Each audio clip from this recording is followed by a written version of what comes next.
Yeah. Please refer to the previous parts of this video if you haven't already done so, because this reading what I'm reading here is not going to make any sense to you if it's taken out of context. So just forget about it. If you come across it by accident, you'll have to spend some time with it, and it concerns the matrix. And if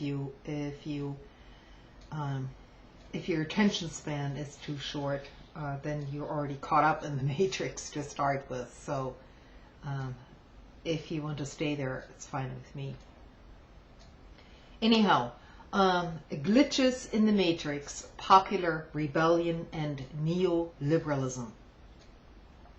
The parallel agenda of third world exploitation and Western prosperity worked effectively for the first two post-war decades. But in the 1960s, large numbers of Westerners, particularly the young and well-educated, began to notice the glitches in the matrix. In Vietnam, imperialism was too naked to be successfully masked, and as something else. A major split in the American public consciousness occurred as millions of anti-war demonstrators and protesters and civil rights activists punctured the fabricated consensus of the 1950s and declared the reality of exploitation and suppression both at home and abroad to be something that should not be supported. The environmental movement arose, challenging even the exploitation of the natural world. And in Europe in 1968 joined the 1848 landmark of popular unrest. These developments naturally disturbed the elite planners.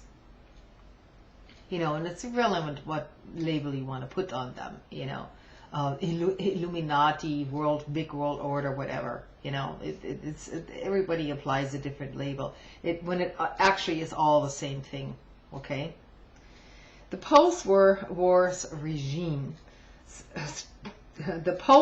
regime stability was being challenged from within its own core, namely Western populations.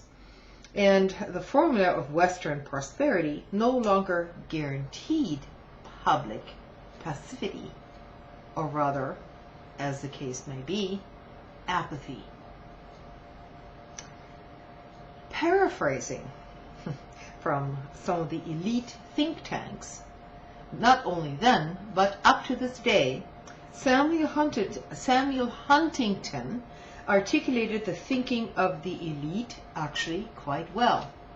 So I suggest you actually read some of his writings. Huntington tells us that democratic societies cannot work unless the citizenry is passive. The democratic surge of the 1960s represented an excess of democracy, which must be reduced if governments are to carry out their traditional domestic and foreign policies. Huntington's notion of traditional policies is expressed in a passage from his own report. To the extent that the United States was governed by anyone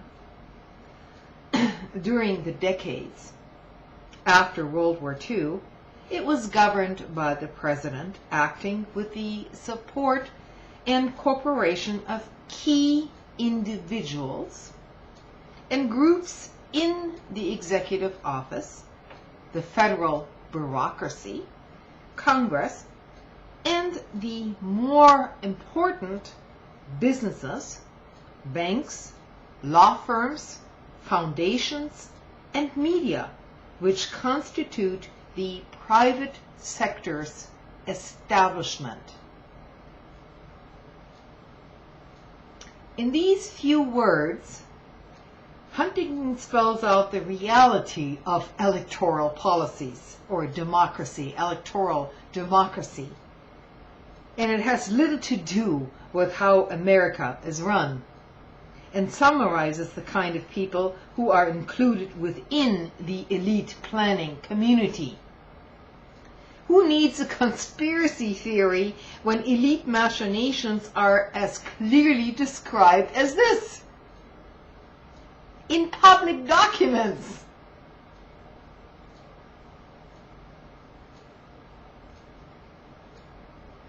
Okay, moving on to the next part of that video. Thanks for listening so far, if you stayed with it. I really want to thank you for spending this time.